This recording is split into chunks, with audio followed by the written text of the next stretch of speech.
Friends welcome back to my channel. మీరు కనుక నా ఛానల్ ని ఫస్ట్ టైం చూసినట్లయితే ఛానల్ ని సబ్స్క్రైబ్ చేసుకోండి, వీడియోస్ ని లైక్ చేయండి, అందరికీ షేర్ చేయండి అండ్ పక్కనే ఉన్న బెల్ ఐకాన్ ని క్లిక్ చేయండి.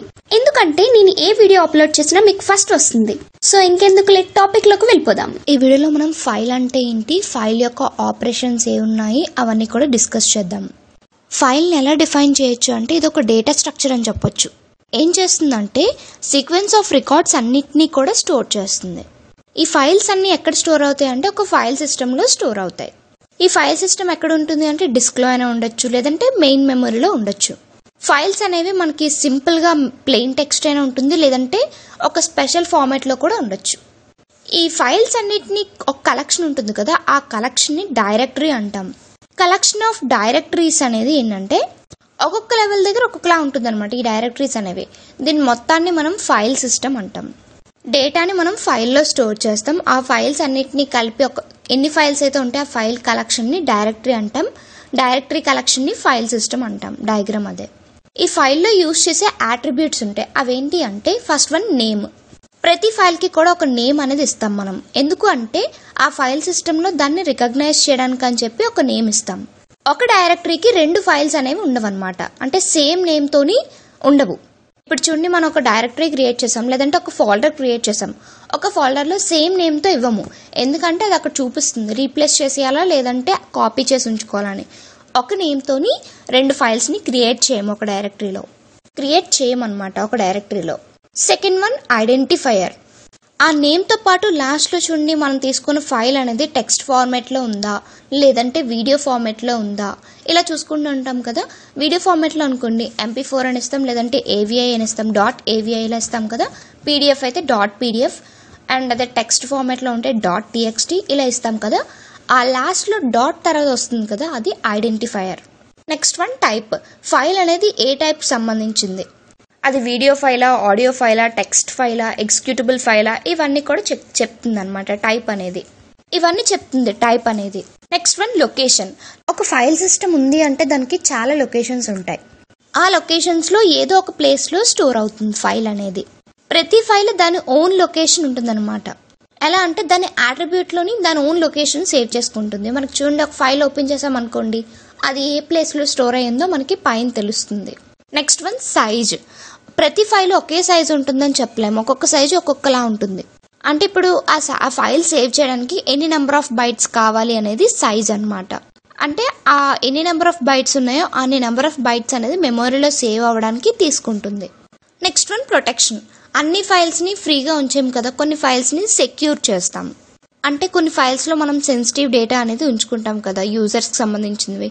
అవి ఏం చేస్తాం, అందరికి కనిపించినట్టు పెట్టాం కదా, సెక్యూర్ గా ఉంచుకుంటాం, అది protection. Next time and date. ఇప్పుడు ఒక ఫైల్ సేవ్ చేసామంటే అది ఏ టైంలో సేవ్ చేసాం, ఎక్కడ మోడిఫై చేసాం లాస్ట్ గా, అవన్నీ కూడా టైమ్ అండ్ డేట్ చెప్తుంది అనమాట. అవన్నీ కూడా టైమ్ అండ్ డేట్ చెప్తుంది. Next operations on file. File operations అనేవి మనకి చాలా టైప్స్ ఉన్నాయి. ఈ ఆపరేషన్స్ ఏంటంటే ఫైల్ ని ఇంప్లిమెంట్ చేయడానికి యూజ్ అవుతుంది. ఈ ఆపరేషన్స్ ఏంటంటే ఫైల్ ని ఇంప్లిమెంట్ చేయడానికి బాగా యూజ్ అవుతుంది. First one create.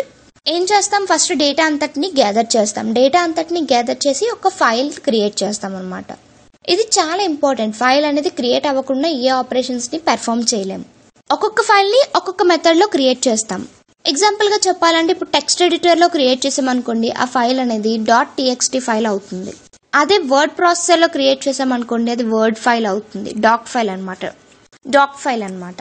అదే ఇమేజ్ ఎడిటర్స్ లో క్రియేట్ చేస్తే అది ఇమేజ్ ఫైల్స్, ఇలా ఉంటాయి అనమాట. Second one right. ఒక ఫైల్లో ఏం చేస్తాం, క్రియేట్ చేశాక దాంట్లో ఏదైనా డేటా అనేది ఫిల్ చేస్తాం. ఆపరేటింగ్ సిస్టమ్ ఏం చేస్తుందంటే ఒక పాయింటర్ ని మెయింటైన్ చేస్తుంది. ఆ పాయింటర్ అనేది ఏం చేస్తుందంటే ప్రతి ఫైల్ ని కూడా పాయింట్ చేస్తుంది. అంటే అది ఏ పొజిషన్ లో ఉంది, ఎక్కడ మనం డేటా రాయాలి అని చెప్పి పాయింట్ అవుట్ చేస్తుంది అనమాట. ఇది right operation. Third one read. కొన్ని ఫైల్స్ ఉంటాయి, అవి మనం మోడిఫై చేయడానికి అవ్వదన్నమాట, ఓన్లీ రీడ్ మోడే ఉంటుంది. నార్మల్ గా అయితే ఒక ఫైల్ ఉంది అంటే ఓపెన్ చేశాక మనకి 3 డిఫరెంట్ మోడ్స్ ఉంటాయి అనమాట. అవి ఏంటంటే read, right, append. Read pointer ఏం చేస్తుందంటే ఏదైతే ఫైల్ ఉందో ఆ ఫైల్లో డేటా అనేది మనం చదవగలిగేటట్టు ఉంటుంది అనమాట, ఇంకా దాన్ని మోడిఫై చేయడానికి లేదు. Next one reposition. ఫైల్ ని ఫ్రంట్ గానీ బ్యాక్ గానీ ఫార్వర్డ్ గానీ బ్యాక్వర్డ్ గానీ చేసాం అనుకోండి, అది మూవింగ్ అనమాట. ఫైల్ ని రీపొజిషన్ చేస్తున్నాం. రిక్వైర్మెంట్ బట్టి మనం రీపొజిషన్ చేస్తే దాన్ని సీకింగ్ అంటాం. Next one delete. ఒక ఫైల్ని డిలీట్ చేయాలంటే ఆ ఫైల్ని మాత్రమే డిలీట్ చేసినట్టు కాదు, కానీ ఆ ఫైల్లో ఉన్న డేటాని డిలీట్ చేసినట్టు. అండ్ ఇంకా అన్ని యాట్రిబ్యూట్స్ కూడా డిలీట్ అయిపోతాయి అనమాట ఆ ఫైల్లో ఏదైతే ఉంచుతామో.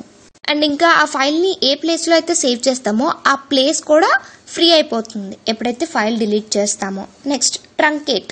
ట్రంకేటింగ్ అనేది ఏంటంటే యాట్రిబ్యూట్స్ని డిలీట్ చేసే బదులు మనం ఆ ఫైల్ని డిలీట్ చేస్తామన్నమాట. ఎలా అంటే ఇప్పుడు ఆ ఇన్ఫర్మేషన్ అనేది ఉంటుంది కదా, అందులో ఆ ఇన్ఫర్మేషన్ని చేంజ్ చేస్తాం, ఫైల్ అనేది కంప్లీట్గా డిలీట్ చేయము, అది truncate. Next one file access methods. ఏదైతే ఫైల్ స్టోర్ చేస్తామో సెకండరీ మెమొరీలో మళ్ళీ దాన్ని యాక్సెస్ చేసుకోవడానికి మనకి చాలా మెథడ్స్ ఉన్నాయి. First one sequential access. చాలా ఆపరేటింగ్ సిస్టమ్స్ అన్ని కూడా మనకి ఫైల్ని సీక్వెన్షియల్గా యాక్సెస్ చేస్తుంది. చాలా ఆపరేటింగ్ సిస్టమ్స్ మన ఫైల్ని సీక్వెన్షియల్ యాక్సెస్ చేస్తుంది అనమాట. ఇంకా వేరే వర్డ్స్లో చెప్పాలంటే కొన్ని ఫైల్స్ ఆ సీక్వెన్షియల్ వేలో మాత్రమే యాక్సెస్ చేయాలన్నమాట. ఈ సీక్వెన్షియల్ యాక్సెస్లోని ఆపరేటింగ్ సిస్టమ్ ఏం చేస్తుందంటే ఫైల్ని వర్డ్ టు వర్డ్ చదువుతుంది. ఇక్కడ పాయింటర్ అనేది యూజ్ చేసుకొని ఫస్ట్ ఆ ఫైల్ యొక్క బేస్ అడ్రస్ని పాయింట్అవుట్ చేస్తుంది. ఎప్పుడైతే యూజర్ అనేవాడు ఆ వర్డ్ టు వర్డ్ చదవాలనుకుంటాడో, ఆ ఫైల్ని రీడ్ చేయాలనుకుంటాడో, ఇక్కడ మనం యూజర్ ఆ ఫైల్ని రీడ్ చేసేటప్పుడు ఏం జరుగుతుందంటే ఫస్ట్ వర్డ్ని చదువుతాడు కదా, అప్పుడు చదివాక ఏం చేస్తుందంటే పాయింటర్ అనేది ఫస్ట్ వర్డ్ని చూపిస్తుంది. అంటే ఫస్ట్ వర్డ్ ఏంటి 0, సెకండ్ వర్డ్ 1 అనమాట. అలా వాల్యూ ఇంక్రీజ్ అవుతూ వెళ్తుంది. థర్డ్ వర్డ్ చదివినప్పటికీ 2 అవుతుంది దాని వాల్యూ. అలా ఈ ప్రాసెస్ అనేది ఎంతవరకు జరుగుతుందంటే మన ఫైల్ అనేది ఎండ్కి వచ్చే వరకు ఈ ప్రాసెస్ జరుగుతుంది. మోడర్న్ వర్డ్ సిస్టమ్ అయితే ఏం చేస్తుందంటే డైరెక్ట్గా యాక్సెస్ చేసుకునేటట్టు చేసింది. ఇండెక్స్డ్ యాక్సెస్, డైరెక్ట్ యాక్సెస్ కొన్ని కనిపెట్టింది అనమాట. కానీ ఎక్కువగా యూజ్ చేసే మెథడ్ ఏంటి అంటే సీక్వెన్షియల్ యాక్సెస్. ఎందుకంటే అన్ని ఫైల్స్, మాక్సిమం ఫైల్స్ ఎలా ఉంటాయి, text files, audio files, video files ఉంటాయి కదా. సో ఇవన్నీ కూడా సీక్వెన్షియల్గా యాక్సెస్ చేయాల్సిన ఫైల్స్. ఇక్కడ మీకు డయాగ్రామ్ కనిపిస్తుంది కదా, సీక్వెన్షియల్ యాక్సెస్ అనేది 10th, 15th, 11th, 30th ఇలా మనకి స్టోర్ అయిన వాటిని చెక్ చేసుకుంటూ వెళ్తుంది. ఒక బ్లాక్ ఎంత అంటే 512 bytes తీసుకుంటుంది. ఇక్కడ మనకి హార్డ్ డిస్క్ లో చూడండి సెక్టార్స్ ఉన్నాయి కదా, ఆ సెక్టార్స్ లో ఒక సెక్టార్ అనేది 512 bytes అనమాట. Next one direct access. ఈ డైరెక్ట్ యాక్సెస్ అనేది మనకి డేటాబేస్ ఉన్నప్పుడు బాగా యూజ్ అవుతుంది. మనకి డేటాబేస్ ఉంటే అన్ని ఫైల్స్ చెక్ చేయం కదా, ఏ ఫైల్ కావాలంటే దాన్నే తెచ్చుకుంటాం అలా అనమాట. ఎక్కువ కేసెస్ లో చూసుకుంటే మనకి అంత డేటా అక్కర్లేదు, ఫిల్టర్డ్ ఇన్ఫర్మేషన్ కావాలి. అంటే ఏంటి, ఇప్పుడు ఫర్ ఎగ్జాంపుల్ గా మనకి 1000 స్టూడెంట్స్ డేటా ఉంది ఒక కాలేజ్లోని. ఆ కాలేజ్లో 1000 స్టూడెంట్స్లోని ఎవరైతే ఆపరేటింగ్ సిస్టమ్ ఎగ్జామ్ రాశారో వాళ్ళ డీటెయిల్స్ కావాలి. అప్పుడు ఏం చేస్తాం, డైరెక్ట్గా యాక్సెస్ చేసుకుంటాం. ఎలా అంటే డేటాబేస్ని యూజ్ చేసుకొని మనం ఒక క్వెరీ రాస్తాం. ఆ క్వెరీ బట్టి మనకి ఆపరేటింగ్ సిస్టమ్ ఎవరైతే రాశారో వాళ్ళ డీటెయిల్స్ అన్నీ వస్తాయి. దాన్ని ఎలా చేస్తున్నాం, డైరెక్ట్గా యాక్సెస్ చేసుకుంటున్నాం. సీక్వెన్షియల్ యాక్సెస్ అనేది స్లో అనమాట, ఎందుకంటే ఒక్కొక్కటి వర్డ్ టు వర్డ్ సెర్చ్ చేసుకుని వెళ్ళాలి కాబట్టి ఆపరేషన్ అనేది చాలా స్లోగా జరుగుతుంది. కొన్నిసార్లు కూడా వర్క్ అవ్వదన్నమాట. ఒక బ్లాక్ తీసుకున్నాం అనుకోండి, ఆ బ్లాక్లో మనకి 4 రికార్డ్స్ని స్టోర్ చేయొచ్చు.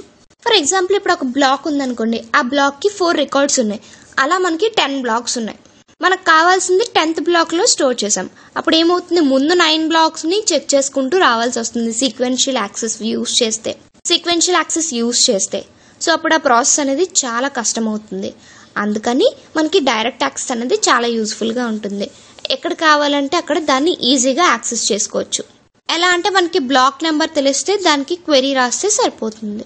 ఇక్కడ డయాగ్రామ్ లో చూడండి, సీక్వెన్షియల్ యాక్సెస్ అయితే అన్ని చెక్ చేసుకుంటూ వెళ్తుంది, డైరెక్ట్ యాక్సెస్ అయితే ఏది కావాలంటే అది చెక్ చేస్తుంది. Next one indexed access. ఒక ఫైల్ అనేది మనం ఎక్కడైనా స్టోర్ చేయొచ్చు, కాకపోతే దాన్ని ఎలా యాక్సెస్ చేసుకుంటామంటే ప్రతి ఫైల్కి ఒక ఇండెక్స్ అనేది ఉంటుంది. సో ఆ ఇండెక్స్ని బేస్ చేసుకుని యాక్సెస్ చేసుకుంటాం. ఆ ఇండెక్స్ అనేది ఏంటంటే ఇప్పుడు మెమొరీలోని ఏ పేజ్లో ఎక్కడ స్టోర్ అయిందో, ఆ మెమొరీలోని ఏ పర్టికులర్ పార్ట్లో స్టోర్ అయిందో దాని యొక్క అడ్రసే ఇండెక్స్ అనమాట. సో ఆ రికార్డ్స్ని ఈజీగా యాక్సెస్ చేసుకోవచ్చు ఇండెక్స్ని బేస్ చేసుకుని. ఇండెక్స్ అనేది ఏంటని చెప్పాము, ఆ రికార్డ్ ఫైల్ ఏదైతే ఉందో దాని యొక్క అడ్రసే ఇండెక్స్. ఈ ఇండెక్స్ యూజ్ చేయడం బట్టి ఏంటంటే మనకి ఎంత పెద్ద డేటాబేస్ అయినా ఈజీగా మన ఇండెక్స్ నేమ్ సెర్చ్ చేయగానే వచ్చేస్తుంది. ఇవి ఫైల్ యొక్క యాక్సెస్ మెథడ్స్. ఇవి file operations and file attributes. మీకు ఏ డౌట్ ఉన్నా కింద కామెంట్ చేయండి. Thanks for watching friends. Please subscribe my channel and please support me. Thank you very much.